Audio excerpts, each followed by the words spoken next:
It's a once-in-a-generation investment in America, unlike anything we've seen or done since we built the interstate highway system and the space race decades ago.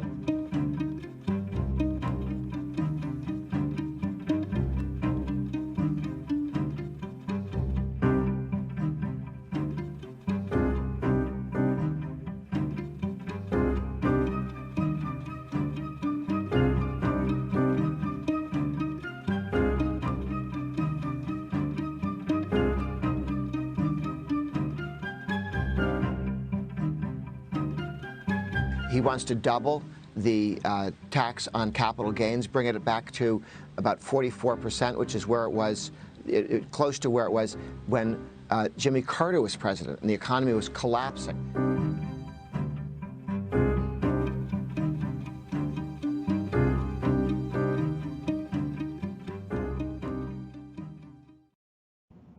Hey, good afternoon, everyone. Welcome to the Washington Post Live. I'm Jacqueline Alemany, author of the Power of Politics newsletter. Today, I'm thrilled to introduce Grover Norquist, who's with us. He's the founder and president of Americans for Tax Reform Advocacy Group, which was started in 1985 at President Reagan's request. He might be facing the biggest battle of his career, as President Biden has proposed a $2 trillion infrastructure plan with a big tax hike. Grover Norquist, thanks for joining us today. Good to be with you. I'm excited to wonk out with you. Monday, I just want to get straight into things. We're less than 3 months into the Biden presidency. President Biden obviously has unveiled multiple plans that would increase taxes. What's your response to the administration's latest plan that we've seen? Well, you have to ask yourself, we're coming out of a pandemic. We're coming out of a time when many states closed much of their economies.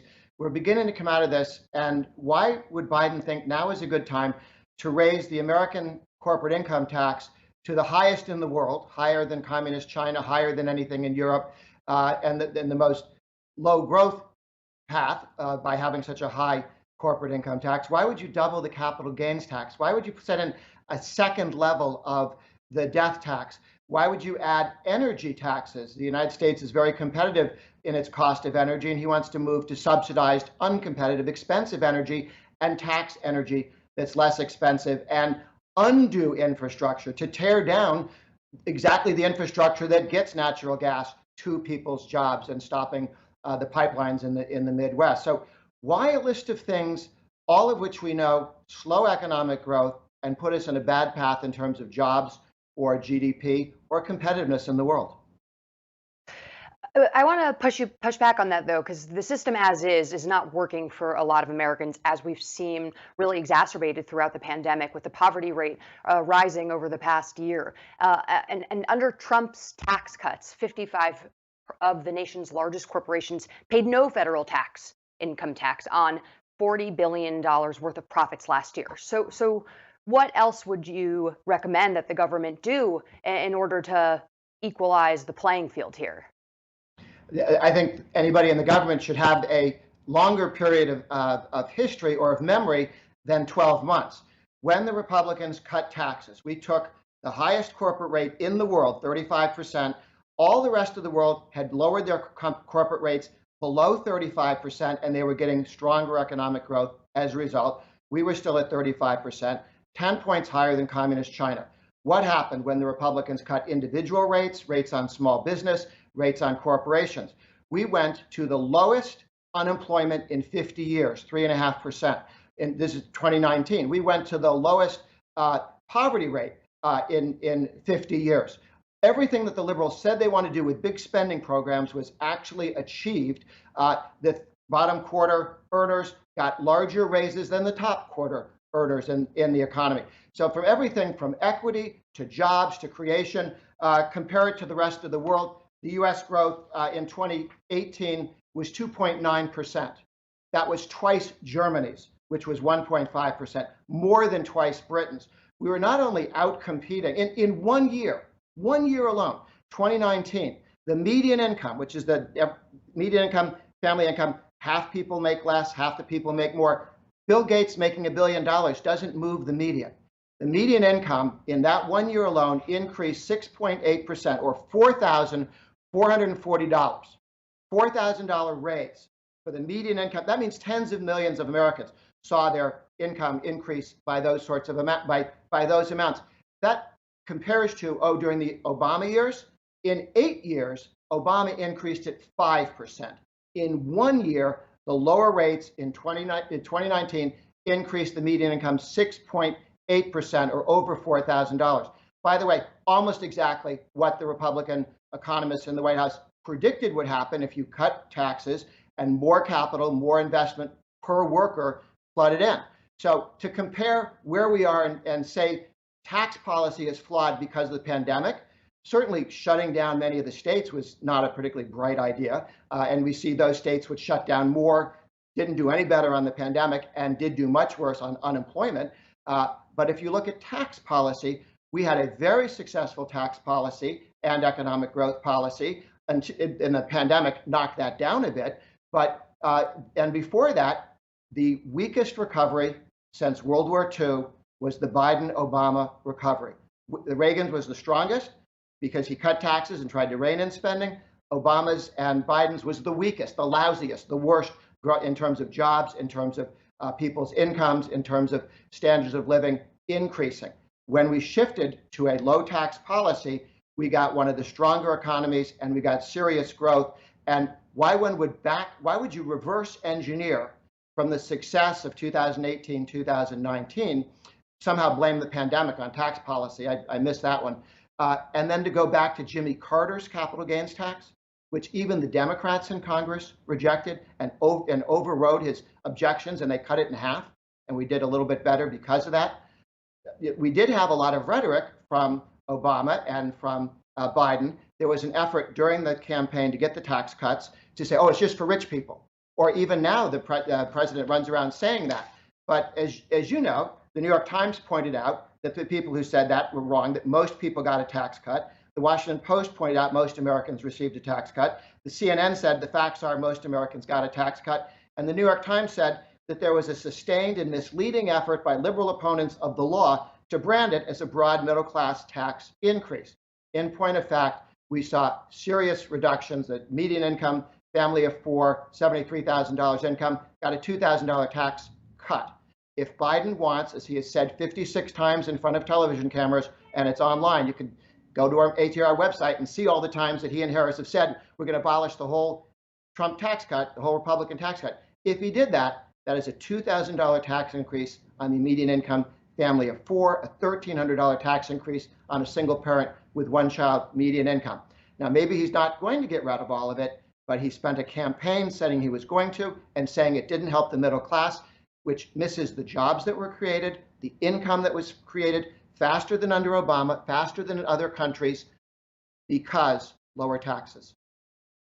But President Biden and White House Press Secretary Jen Psaki have said repeatedly that families making less than $400,000 a year, middle class families, are not going to see an increase in their taxes. Are you suggesting that they're not being truthful? Well, you're citing their revised edition of what they claimed during the campaign. Again, more than 50 times the president, in front of television cameras, so he can't back out of this, said that no single person, no one, nobody, not families, no one would receive, would have a tax increase if they earned less than $400,000. What Biden did was exactly what Obama did. Obama ran saying, I'm not going to tax anyone who earns less than $250,000. He then turned around and said, oh, I meant families. So I mean $125,000. And then he didn't even mean that, because under Obamacare, his Obamacare penalty tax hit 5 million Americans, 3/4 of whom earned less than $50,000 a year. So Biden did pummel people who were lower middle income families with higher taxes. And Biden's position was, I'm not going to tax you unless you made less than $400,000. Oh, did I mean you? No, I meant your family. So now cut that in half, $200,000 per person. This is the Biden marriage penalty tax. If you're not married, it's for $200,000. If you are married, anyway, you get married, and all of a sudden you're going to get hit with the higher of the two. So this is a real challenge. Now, he's not even going to keep the $200,000 or the $400,000. He's already broken it in the last tax bill. But if you look at what he wants to do in terms of taxes, he says he's going to double the capital gains tax, 28 million Americans filed tax returns with capital gains last year. 28 million. You know what? That's not 1% of the population. He's going to double the capital gains tax. Then he turns around, he's going to have a second level of death tax, the stepped up in basis, something the Democrats tried in the past, worked so poorly they undid it. They're talking about a wealth tax, which worked so poorly that 11 of the 15 countries in Europe that tried it have abolished it. The others have pulled it back. He's trying to push a bunch of things that we've seen fail either in the United States or in other countries. Of course, when he raises the corporate income tax, who pays that? Well, for starters, 90% of Americans who have utility bills from investor-owned utilities, 90% of people who have utility bills, water, electricity, natural gas, the corporate income tax that those utilities pay are by law passed straight through to consumers. And when the Republicans cut the corporate income tax, billions of dollars were reduced in people's utilities because they were no longer passing on the higher tax. So that went away. When Biden raises the tax, he said originally 35% when he was running. Now some of his staff are saying 28%. Whatever it is, add to that 5%, which is the average state tax corporation, and you're talking, if it's 28%, you're talking about 33% corporate income tax, state and national. That's higher than every other country in the world and 8 points higher than China. Makes us uncompetitive with the rest of the world. And when you put that tax in, it also flows into everybody's utility bills. So 90% of Americans will see higher utility bills. 90% of Americans do not make more than $400,000 a year. And then, well, some of the tax, the corporate income tax, is paid by investors, right? That not just, you can debate whether it's 20, 50, or 70% of a corporate income tax is paid in lower wages, which is what the economists put around roughly 70%. Liberal economists have said 20 to 40. But when you're raising corporate income taxes by $2 trillion, 40% or 20% of that is a huge wage blow to middle income people. But think about people, but the owners of capital. If you have a 401k, your 401k will be worth less because there's a higher corporate rate, and 53% of American households have a 401k. 53% of Americans do not make more than $400,000 a year.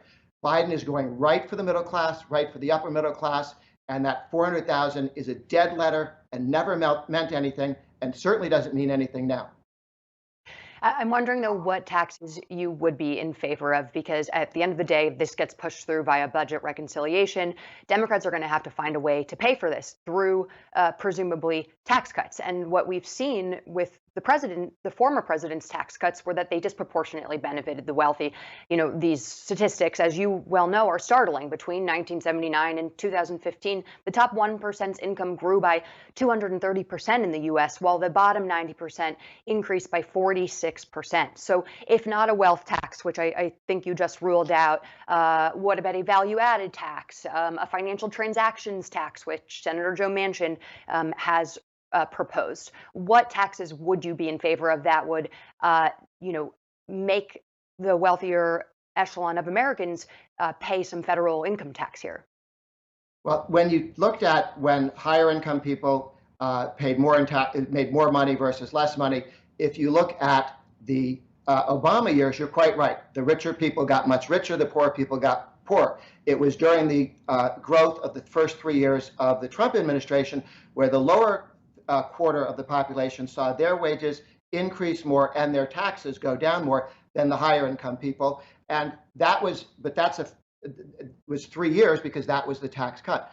When you reduce taxes under Reagan, you also saw higher income people pay an increasing percentage of the total tax burden, and lower income people pay a lower burden. You're asking me, what taxes would I raise to come up with a whole series of new spending programs? The answer is the federal government is spending too much now. It's deficit spending now. It has entitlements that they haven't reformed for decades. There's been one reform of entitlement, and that was on aid to families with dependent children during Clinton.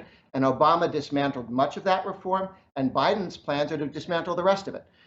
So he is undoing the only effort that the Democrats had on rethinking and reforming some of their entitlement programs, and everything else is on full speed ahead. So The other taxes you mentioned are particularly damaging. Certainly a value-added tax. If you look at Europe, the reason why the American tax code is much more progressive than the European tax code is they have more things like social security taxes and wage taxes, and they have the value-added tax, which is about 20% in many of those countries, a sales tax on top of everything you buy. It's why Europe grows slower than the United States, why it's less wealthy than the United States, has lower income than the United States. It's something to avoid, not something to think we ought to jump into. The fact that Biden or AOC or somebody can come up with ideas on how to spend more money, it's not incumbent on anybody else to see how to go to middle income people or anybody and say, we're going to take more of your resources. Right now in the United States, we ask all candidates for office, House, Senate, President, state legislature, governor. 44 senators have signed a pledge never to raise taxes, no net tax increase, tax reform, yes. 178 congressmen have made the same written public commitment to the American people, and 13 governors, and that's a high on governors, about 1,000 state legislators. So those who have said, don't raise taxes, instead reform government to cost less. There's a great deal of reform that can be done. There's no excuse for raising taxes, particularly on some of the infrastructure programs that people are looking at spending, that the government has spent $17 trillion in 50 years on the Great Society, trying to make them work, and they haven't. And I want to get your perspective on reimposing the Obamacare tax penalty. The president wants to reimpose the tax penalty for those who decline to purchase health insurance, either on their own or to get coverage through their employer. You wrote that the tax penalty hit 5 million American households per year, 3/4 of whom earned less than $50,000. The tax was between almost $7,000 and $2,085. What should the federal government do instead in order to help people obtain health insurance without this tax penalty?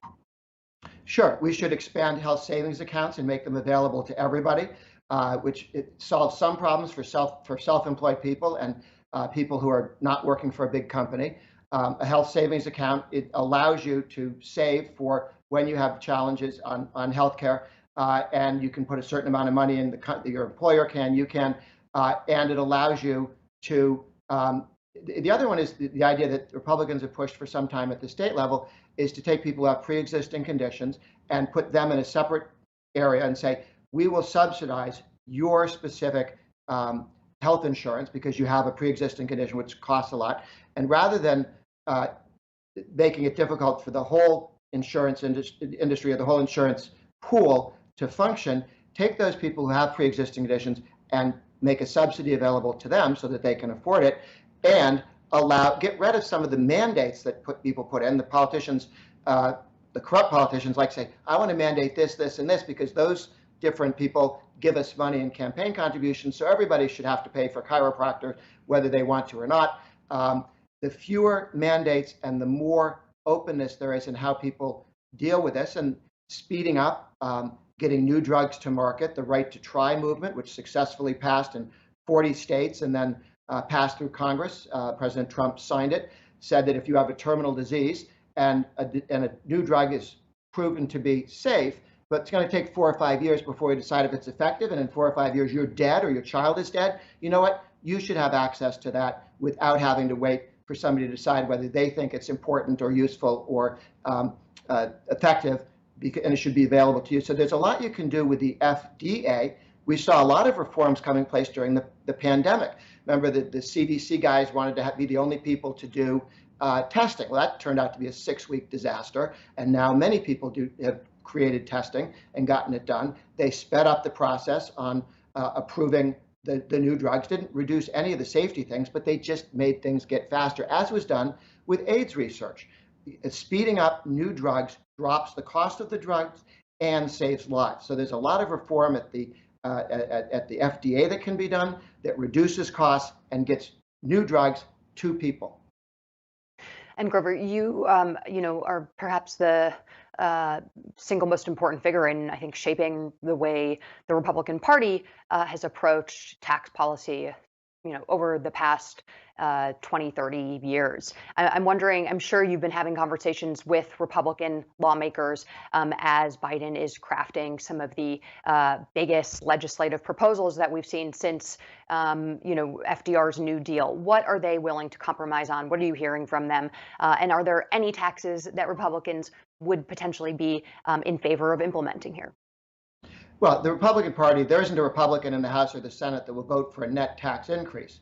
If you want to do tax reform, the Republican tax reduction in 2017, the one that Trump signed, had a great deal of reforms in it. They got rid of many deductions and credits and reduced rates. So it was both a reduction in the overall tax burden on individuals, on companies, on consumers, on energy, and on wages, but it was also tax reform in getting rid of all the special privileges and special deals. Not all of them. You still have subsidies for energy that doesn't quite pay for itself, wind energy and solar and so on. Those get rather massive tax credit subsidies. It's not really a tax bill, it's a corporate welfare subsidy program.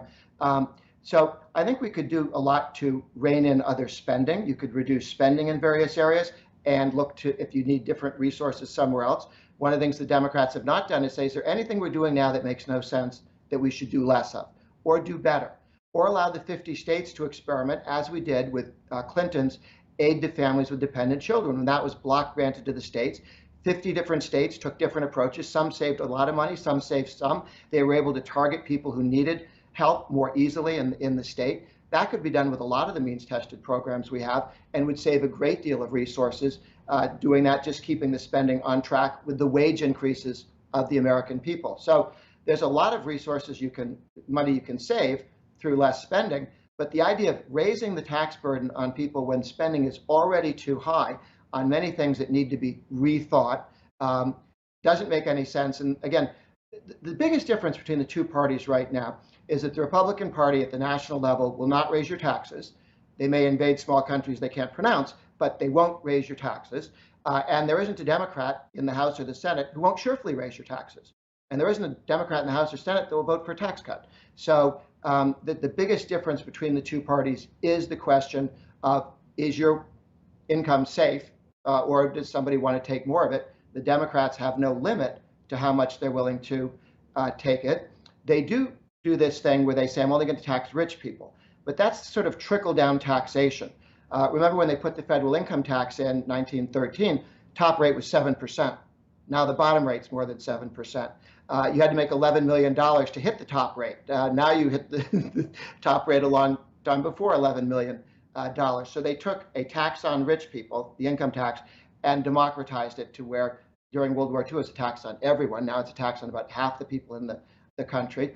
To pay for the Spanish-American War tax, they taxed long-distance phone calls. Only rich people, because phones cost $4,000 in 1898. That was a tax on rich people. 40 years later, everyone in the country had a phone, and they were still paying the federal excise tax on phones. The tax on the alternative minimum tax. Ted Kennedy wanted it because 155 people were not paying any taxes because they were putting all their money in municipal bonds, which weren't taxed. 155 millionaires weren't paying taxes. So they came up with the alternative minimum tax, and before the Republicans called it back, it was on track to hit 30 million Americans, the alternative minimum tax. So they start by taxing rich people, and Biden has one of those in. He's got to tax the Social Security tax on people who make more than $400,000 a year. He interestingly does not index the $400,000 to inflation. Your children, if they become small businessmen and women, will be paying both sides of the Social Security tax as self-employed people at $400,000, which will not mean tomorrow what it means today with inflation. But, I want to push you back on that. There's a Wharton School study that was released earlier this week, which had estimated that the infrastructure plan would actually reduce the U.S. debt by 6.4% and increase the GDP by nearly 1% by 2050. This modest reduction in economic growth is attributed to the fact that infrastructure improvements will allow Americans to be more productive. So when you hear those numbers, does it influence your opinion at all? Aren't these two statistics that Republicans could get behind? The party of shrinking the national deficit? we've been through, I mean, 3 times we were told, I'm not going to tax anyone who isn't rich. Clinton said it, he lied. Obama said it, he lied. Biden said it, he's already broken it. And in his plans, that was a lie. So when you say, do you trust them on this? The answer is, we know better than that. And the idea that the government can spend money more effectively or efficiently than you can spend your own money doesn't work very well. And doesn't, when you're talking infrastructure, and again, people think they mean roads, but only about 6% of this infrastructure bill is what you think of, what people think they mean when they say infrastructure. Roads, highways, airports, waterways, 6 to 7%. There's a whole bunch of it that is, in fact, they want to do broadband because they've decided broadband is the future. Somebody didn't tell them about satellites. Somebody didn't tell them about 5G. And so they're taking yesterday's technology and deciding that everybody's got to have this one-size-fits-all approach, as opposed to subsidizing those people in the rural areas who really need it because of the extra amount of time, the length of band to get there. Or you might actually think that it might make more sense to use satellites, which are being put up right now to solve some of these problems. So when the federal government comes in, the federal government's going to build a whole bunch of public housing. Now let's see, will that work out? I don't know.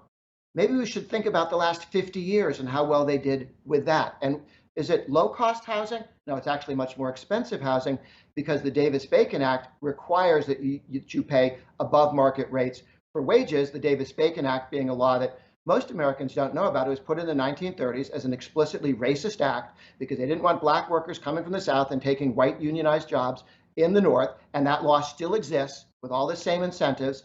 South Africa had similar laws. And by requiring that government-funded programs pay above market rates to keep out young whippersnappers who are trying to get their first job and step up on the ladder, that makes everything the government does with government money more expensive than it was done privately.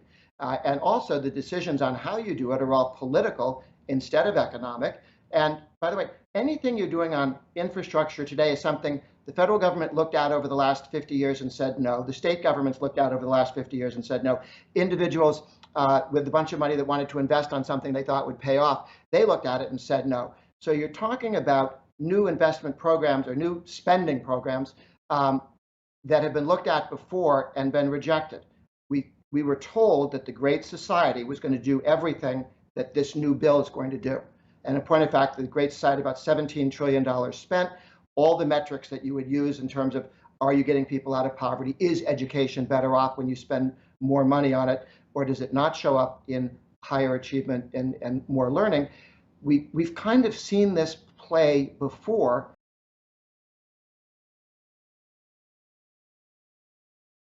And build high-speed rail and everyone would get rich, except they don't because it doesn't work. And they keep bringing these new ideas out. And again, if it worked, Bezos would be out doing it, but somehow he's not. Well, Bezos for the record, has called for an increase in the corporate tax height, which is worth noting. He hasn't explicitly backed the infrastructure plan, but he does believe that the wealthiest Americans and our biggest corporations should pay more in taxes. And I also have to fact check you on the claim that you made about what percentage of the infrastructure plan actually allocates money to roads, railways, ports, water systems. It's actually about a quarter to half of the plan that is dedicated to transportation and those utilities. But I'm wondering, you're padding that number. You're including subsidies for electric cars and subsidies. I mean, we don't subsidize gas stations. Subsidies for things that people already have roads. They already have cars. They want to push you out of one kind of car and give I think even though outside of the the tit for tat on the railways to nowhere that Obama tried, the high-speed rail. Republicans at a very local level who have called for infrastructure, who said that Republicans are going to lose in 2022 midterms if Republicans don't call to invest in infrastructure. So if the country doesn't resolve these problems involving infrastructure now, don't you think it's going to cost more in the coming years, not just in upgrades, but lost revenue and job growth? Okay. We should pave the roads, but when you give the government money and gas taxes, they do things other than pave the roads. That happens in all 50 states. It happens at the federal government. They siphon money that are supposed to go to roads into big city subways. They siphon money into light rail that doesn't actually have the number of people want it that They advertise it does. These have never come out and worked out the way they said they were going to.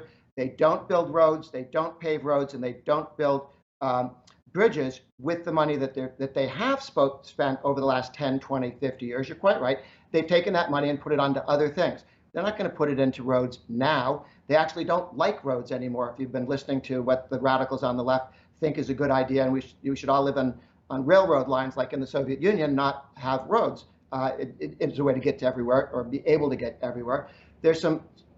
We were told this when Obama in the first 2 years spent all that money on both, shovel-ready programs, and we were told the Republicans voted against it because they said it's a boondoggle. And 2 years later, what did people say? They said Solyndra. They said corruption. They said not shovel-ready, and the Democrats lost the House and 6 Senate seats.